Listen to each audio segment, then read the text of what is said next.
Today we will be discussing a PN junction. PN junction is the basic component of any semiconducting devices. You have so many semiconducting devices like LED bulbs, like indicator. All these are semiconducting devices and all have components PN junction. LDR, light depending resistor. This is also a semiconducting device and it is having PN junction. Here a term comes junction. Junction means joining. When P-type semiconductor and N-type semiconductor joins at any point, then PN junction is formed. So let us see P-type and N-type semiconductors. Here you have a N-type semiconductor. Here you have a pentavalent impurity with 5 electrons in its valence band, like mixing of silicon with very few, a part per million of phosphorus. So phosphorus has 5 valence electrons and silicon has 4 valence electrons. So when any phosphorus atom is made to sit in between these silicon atoms, then 4 of this phosphorus atom will be forming bond with 4 of its neighboring silicon atoms. 4 bonds are formed and you will find that 1 electron here 1 electron is left.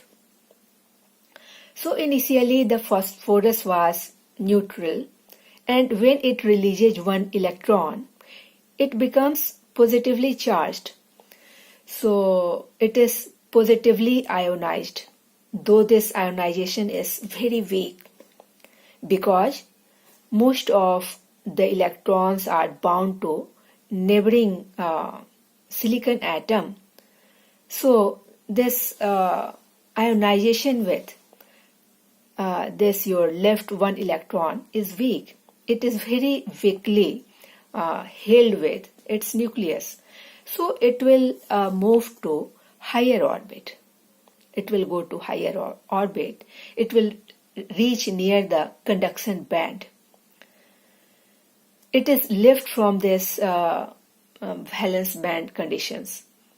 So when 1 electron is left, so then you will find that per atom 1 electron is leaving and it is going just near to, here you have conduction band, 1 electron leaves to this position, impurity level. And this happens to 1 atom and there are many atoms, so you have many electrons free to move in conduction band, which was from before it was empty and it was offering no resistance to any electron which is moving at that place. So we know that all objects naturally are in motion. Nothing is at rest. So when electrons move to these positions, they are not stopped by any other lattice that is not present over there. So electron starts moving with speed without supplying any energy. So current is constituted. This is your N-type semiconductor. Similarly, you have P-type semiconductor in which we dope with aluminium or aluminium kind impurity atoms, which has outermost valence electrons, total 3. So out of 3, these 3 will make covalent band.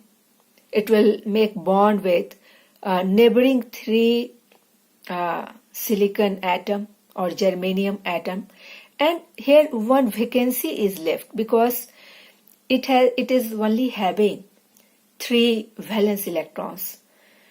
So vacancy or hole is just like a positive charge. So when a vacancy is left, so otherwise neutral impurity atom like aluminium will become negatively charged. It will accept an electron, and after accepting one electron, it will be called accepted impurity atom.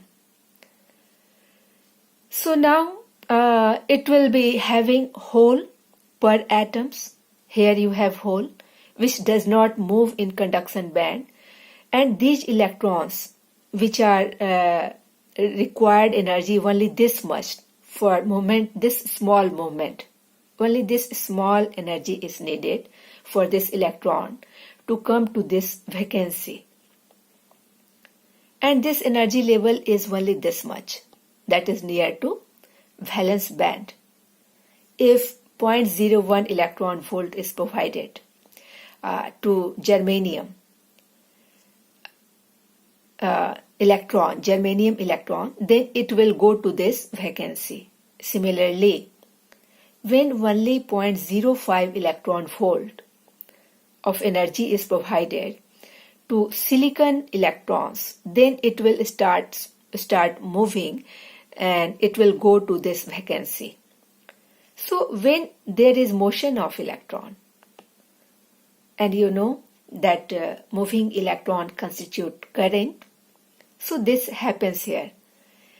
In p-type semiconductor, electrons does not move close to conduction band. It remains close to valence band somewhere here, and then it make holes. Like when electron comes here, a vacant place will be created at this point. So we have one hole for one impurity atom, and there are several impurity atoms. So you have so many vacant places, so many holes, and now these holes will move in this valence band to constitute current. So these are two kind of p-type of and n-type of semiconductors.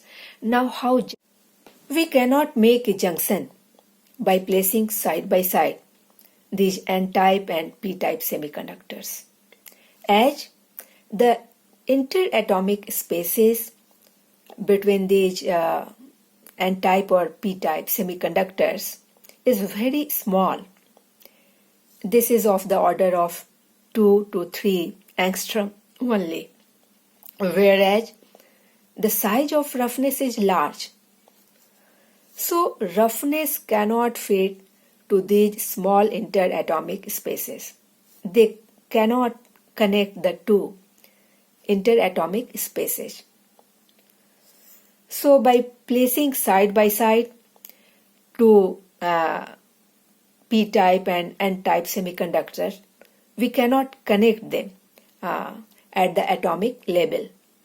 So for that, we take a p-type semiconductor or any n-type semiconductor, and then we dope it from another kind of impurity. Like when you have taken p-type semiconductor, you will be doping it from n-type of impurity from any one side.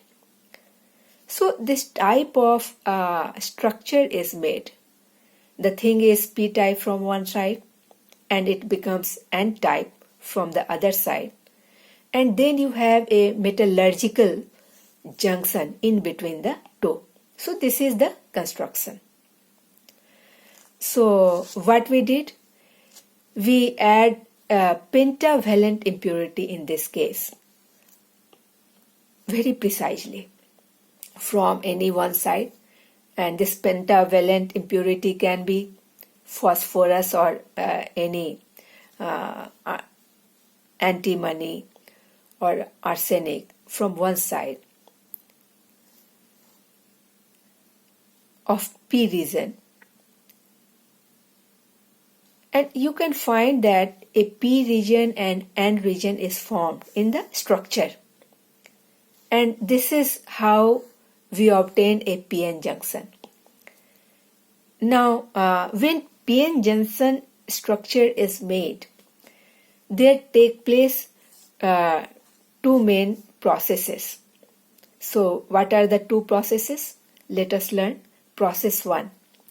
In process 1, you will find that you have a good number of holes along this side. All the holes are there along positive side, and all the electrons are on negative side. So when they are combined at atomic level, there will be a concentration gradient, a concentration difference of these p-type like holes, like protons and electrons. There is a concentration difference, and due to this concentration gradient, concentration difference, they diffuse from the two sides. Diffusion current takes place. Electron comes along this side, and holes come, or positive ions goes along those sides. How they go? They go from the junction itself. So when the ions are transferred, what is remained? Previously it was neutral. So when mobile charges are transferred, you are left with, from here electron is transferred, so you are left with bound charges, positive charges. At this place, from this side of junction also, these positive charges has transferred, mobile charges has transferred. So what is left here? There is left bound charges. So when transfer of electrons and holes takes place, now at this junction you are left with all bound charges. Bound charges cannot move. So this is one process that takes place. This is your metallurgical region. This offers you resistance because you have not mobile charges. Now you are left with bound charges.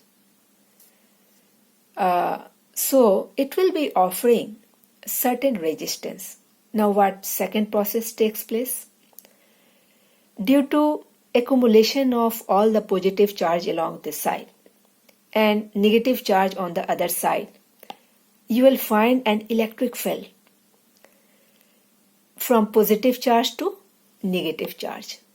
Electric field has direction this direction. So you will find that electric field has developed due to positive charge, holes along right hand side and electrons along left hand side, and electric field now starts acting along this side from positive to negative. So due to this electric field, all the electric charges, electrons under the influence of this field will try to flow opposite to electric field. As you know, electron moves opposite to electric field. Now this electron will try to move opposite to electric field, and all the positive ions like this hole will try to move in the direction of electric field. So what is the second process? Second process is the movement of these minority carriers. These are minority carriers because we have in abundance the positive ions along this side. They are majority carriers, and when these electrons come along this side at junction, they are here minority carriers. So now minority carrier will move from this side and opposite to the direction of electric field.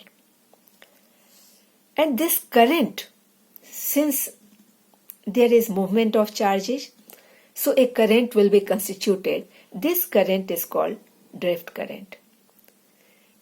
and it is caused due to electric field. So you have two processes. Let us give emphasis again. Due to concentration difference, due to concentration gradient, you have diffusion current. And when electric field is created, then you have another current, and that is called drift current. And actually, minority charges drift in the direction of majority charges. So, electrons will move towards majority electrons, and these holes will move towards majority holes in this reverse process. So there are two processes and there are two currents. When these currents equalize each other, then you will find that net current flowing through this junction becomes zero. So when net current flowing through junction becomes zero, then PN junction is formed. Here PN junction is formed.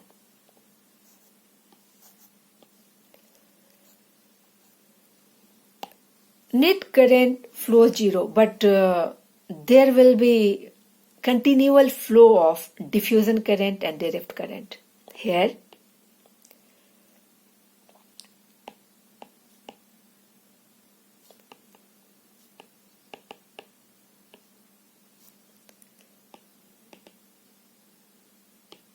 diffusion current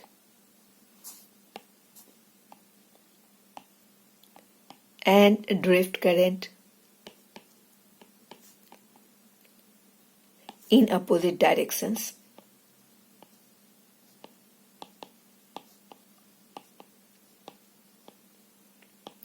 But the net current through the junction becomes zero.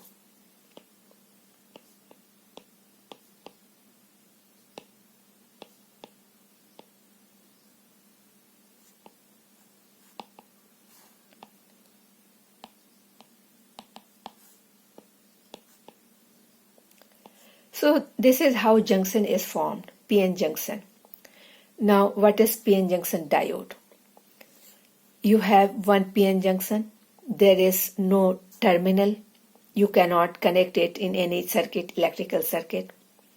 So a metallic contacts when is provided at the two ends. Here you can see metallic contacts are provided at the two ends of PN junction. Then this is called PN junction diode. Now you have two terminals and you can connect this PN junction diode to any of your electric circuits by connecting these two terminals. So it is called PN junction diode. The symbol of PN junction diode,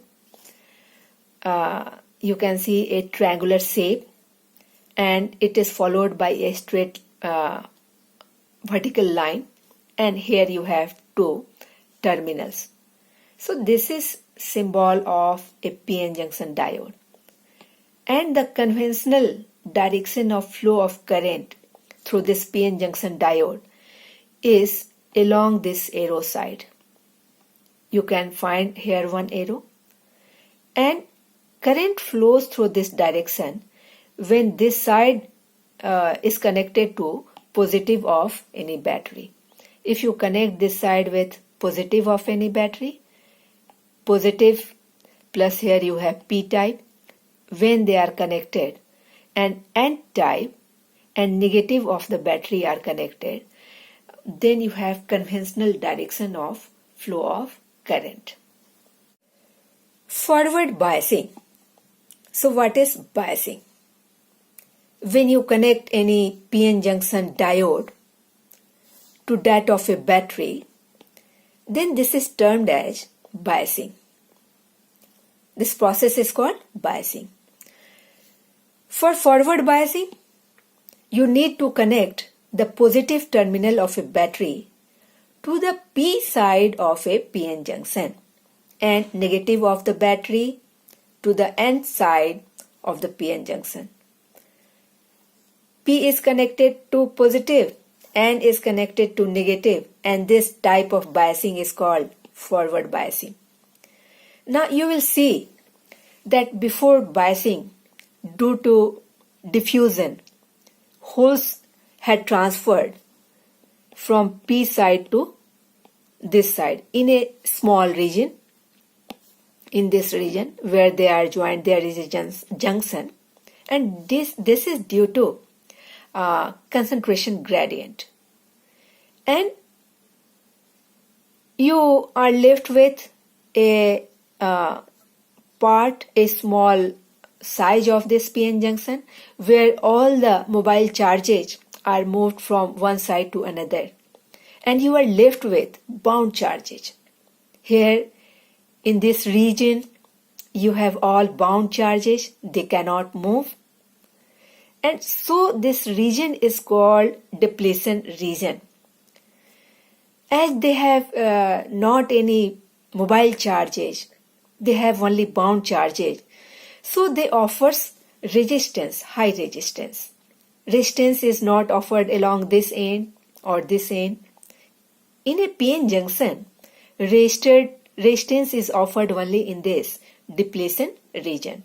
So when you do forward biasing, then you will find that the built-in potential due to this electric field from N side to P side, this built-in potential is along one direction, and you have applied external potential in opposite direction. So net potential will be reduced. And when net built-in potential is reduced, so it will offer less opposition for these charges. And now these charges can move to other side if they are with some higher energy. You will find that this region also is reduced in size. So in forward bias, depletion region is reduced, and second thing that happens, that your potential barrier, two things happen. You had built-in potential barrier. What is potential barrier? This is the built-in potential which just opposes any further flow of diffusion current from majority to minority. And this built-in potential is called potential barrier. So when you apply external potential in just opposite direction of it in forward biasing, net potential remains this. So internal potential barrier is reduced to this value. So now diffusion current will be more prominent. So this was about potential barrier. And second thing, your depletion region is also reduced. So what happens when charges from majority side comes to minority side along opposite side of this junction? Here it becomes minority, and this phenomenon therefore Y is called minority carrier injection. In forward biasing or in any biasing, when diffusion current and diffusion charges come to another side and become minority along that side, so that process is called minority carrier injection. You have built-in electric field from your N type towards P type. Built-in electric field is along this direction. And so why you have higher potential at this point and lower potential at this point, and built-in potential difference is V naught, if let it is V naught. So now you connect the negative of this PN junction with positive. This is your positive terminal, and positive of PN junction with negative of any battery. Then such combination is called reverse. So in reverse biasing, what you see? Here you have external potential is higher along this side and lower at this side. So potential is dropping along this side. So internal built-in potential and external applied potential all are along the same direction. So potential barrier is increased.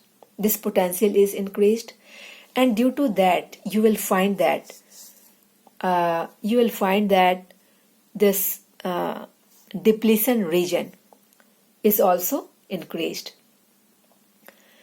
So now it is very difficult for charges, for holes to move from here to this side because of large depletion region, and electrons to move from this side to this side. It becomes very difficult. So the magnitude of current in this case, in this reverse biasing, magnitude of which current? Diffusion current reduced considerably. Now you have only drift current. So let me firstly show you the potential barrier. So this was your initial potential barrier, built-in potential. This much magnitude of potential it was needed to apply so that charges can flow from one side to another. And this is called potential barrier. So when you applied electric field along the same direction of the potential barrier, you have external potential which is adding to internal built-in potential. So now the potential barrier has increased, you can see. Initially it was of this height, and now potential barrier has increased in reverse biasing. So in reverse biasing,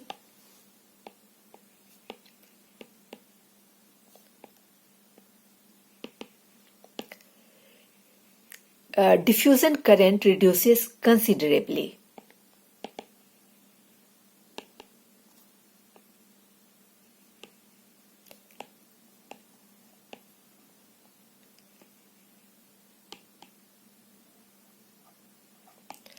But now a new phenomenon starts taking place. You will see that this electric field is very high, and under the influence of electric field, these minority carriers will start moving along majority sides. As minority carriers are very small in number, so you can see the current will also be small. Here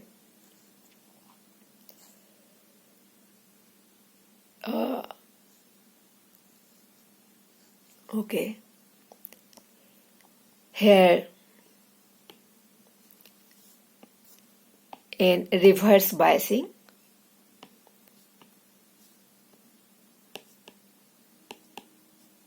minority carriers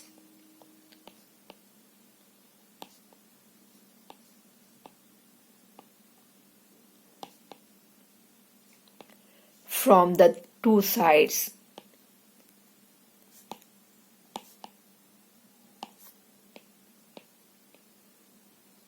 move along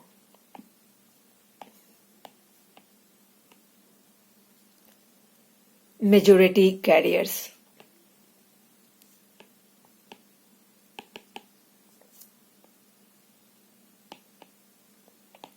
And therefore the current is very small.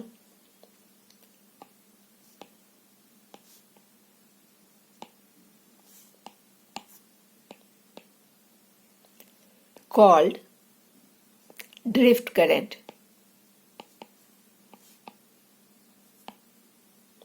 So these are the two processes. In forward bias, you have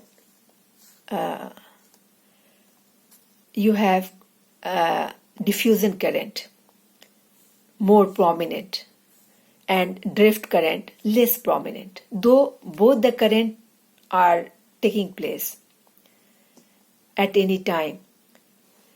But in forward bias, you will find that diffusion current is more prominent, and in reverse bias, you have drift current more prominent. So let me make a note of these two things.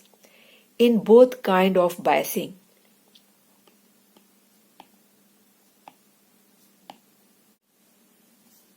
both currents occur, or you can say flow However, in forward biasing,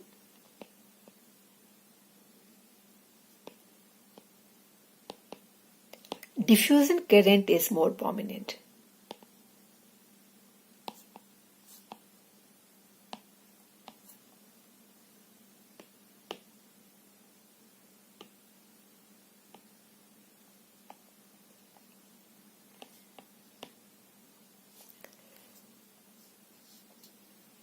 And in reverse biasing,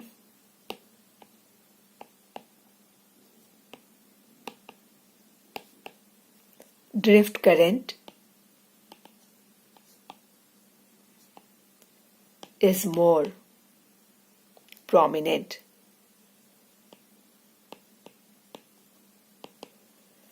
So now, next topic is IV characteristics curve in forward biasing and reverse biasing. So you could remember how you did experiments on Ohm's law apparatus. So in Ohm's law apparatus, if you could remember that you have a circuit which consists of a battery, an ammeter, and a voltmeter, and a resistor. Here the circuit is similar, but in place of resistor, I have taken one PN junction. So this is the case of forward biasing. You can see that because the positive of the battery is connected with the P side of P type of this PN junction. So this is your forward biasing. And circuit is quite similar. It is familiar to you because you have did Ohm's law experiment. Everything is there, a key, a battery, an ammeter in series, and a voltmeter in parallel to the load. But here load is replaced by a PN junction. In place of a resistor, you will be taking a PN junction. So this is the case of forward biasing. And similarly, when you connect the same circuit in reverse biasing, you will have to change the polarity of the battery only. Everything is same. Voltmeter in parallel to this load, this PN junction. There is one ammeter, there is one switch, and this now battery has its positive connected to negative side and type and side of this PN junction. So these are two circuits, and then by changing the value of this variable voltage, or even you can use a rheostat. So by changing the value of variable resistance, you can have different current and you can have different voltages, corresponding voltages. And just take 4-5 readings. In forward bias, you will be measuring, you will be taking 4-5 readings, and then you will be taking 4-5 readings in reverse bias. So as you could remember that in forward bias, the depletion region, here you can see, has reduced. So very small voltage will drive current through it, and considerable current. The voltage is of only order of 2 to 3 or 4-5 volt. On this much volt only, you will have current of the order of milliampere. So current is considerable even if voltage is small. But in reverse bias, you would have seen that depletion region is very large. And so it is very difficult for diffusion current to take place. And for that, we need very high voltage in reverse biasing. We apply a voltage up to 20 to 30 volt, and then we have a very feeble current of the order of only microampere. So in forward bias, you have current of the order of milliampere, even if you have applied very small voltage, 2 to 4 volt only. Current is considerable in the order of milliampere. And in reverse biasing, you need to apply very high voltage, 20 to 30 volt. And then also you have very feeble current. So once again, I'm repeating that while after connecting all these things, now you will change the value of applied voltage, either by variable battery or by a rheostat. When you change the value of a resistance by rheostat, current changes. And for each current, you will be noting down corresponding voltages. So now here you have graph. When you plot voltage versus current graph, just like you have done in case of Ohm's law for measuring the resistance of a circuit. So I have taken this graph. This is case of forward biasing. Here you have current.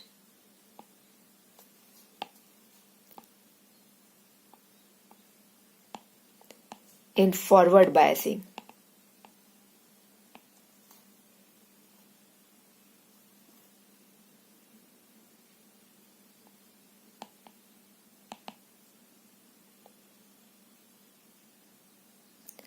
Okay, this is your voltage, not current. This is your voltage. Here now, this is the graph which can show you the relationship between current and voltage. So this x-axis is representing voltage. Voltage in forward biasing. And current drawn in forward biasing.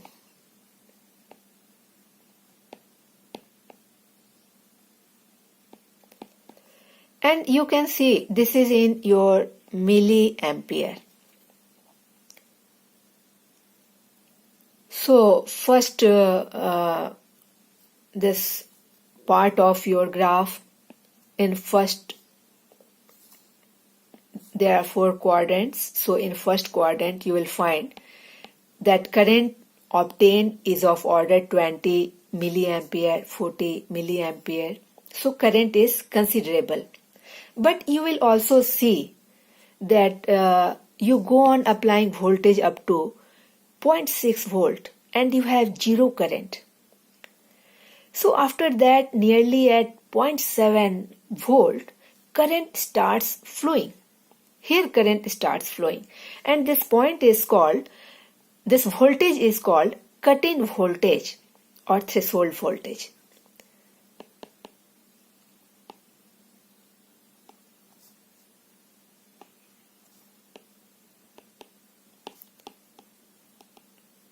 What is threshold voltage? You starts applying voltage from 0 volt and you go on increasing the voltage in forward bias, but you find that current is 0. Now when you reach at 0.7 volt, then you find that current starts flowing and showing in ammeter. And this happens in case of silicon, But in germanium, you will find that current starts flowing at 0.2 volt only. In germanium, current starts flowing.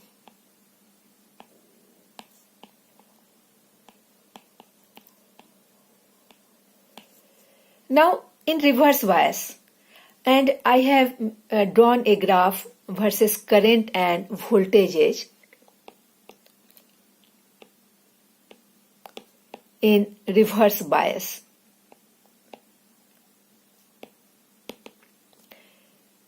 and here is current, reverse current. And this is in your microampere. This current is very small. So you go on apply voltage 20 volt, 40 volt, 60 volt, 80 volt, and you find that the current is very small. It is nearly constant. This constant current is called saturation current in reverse bias. Breakdown voltage. Here in this graph you can see that after saturation current up to this voltage, a small increase in voltage after then can induce a very large current. And this voltage is called breakdown voltage.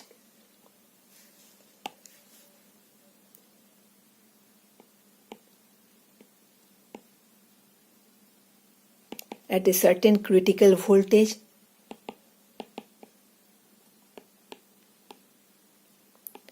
if the voltage is increased,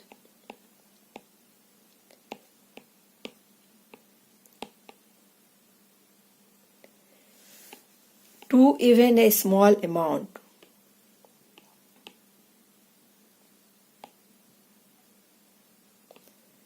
and current increases infinitely,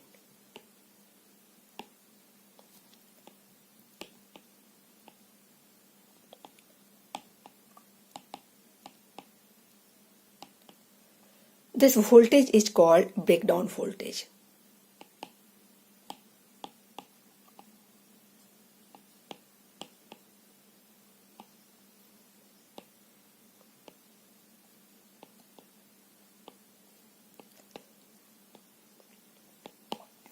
Now from where this current comes? So when high voltage is applied, then the bound charges which are bound here you can see. Charges are bound. The mobile charges are transferred from one side to another, and in depletion region you are left with bound charges. So when reverse bias, when potential, built-in potential, this potential becomes very large, so this potential and this large electric field now can derive the bound charges, and these charges current is called internal field emission. So here at this high electric field,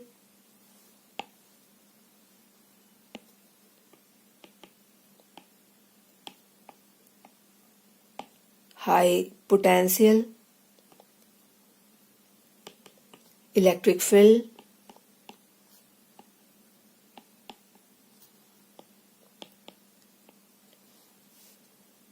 the bound charges in the depletion region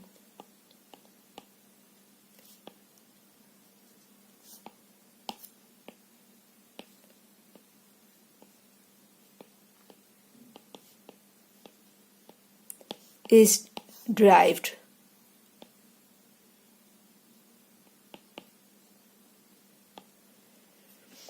And this is the cause of very high flow of current.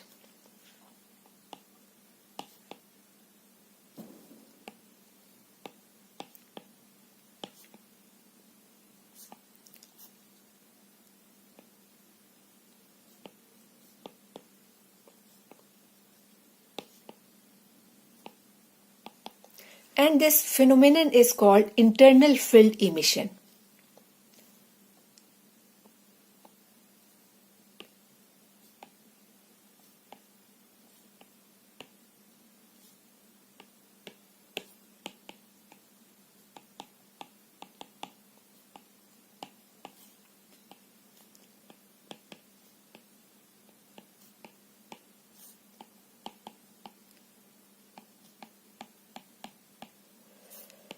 So there are two kind of breakdowns. One is called Avalanche breakdown and another is called Zenor breakdown. Two breakdowns.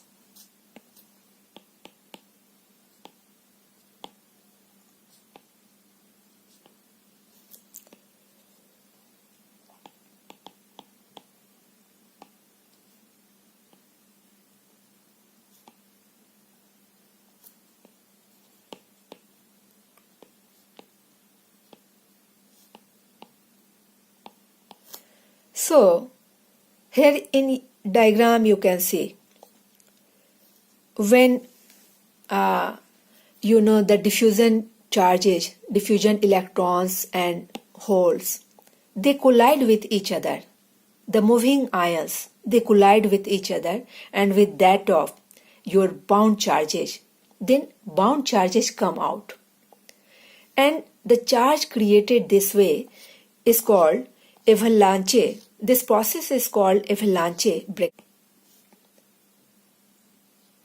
Then the breakdown is called avalanche. And now your second case, Zenor breakdown.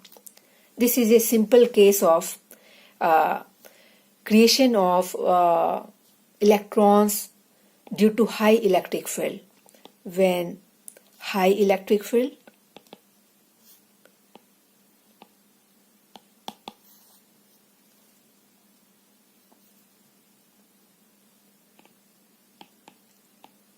in depletion region,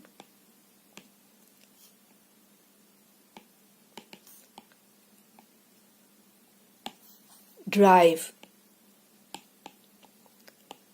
the valence electrons.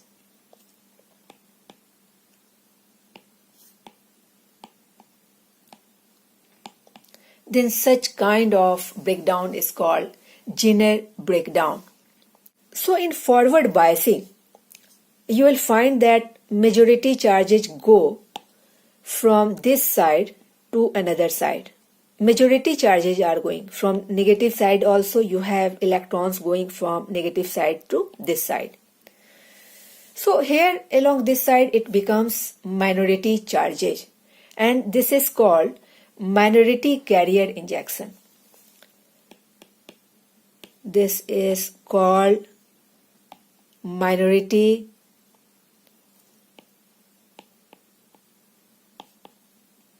carrier injection. These minor carriers near the junction increased in number, and when their number is increased due to concentration gradient, the minor carriers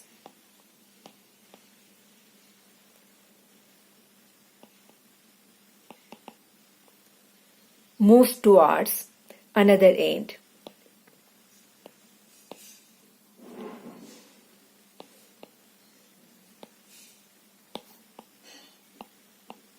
Of the PN junction.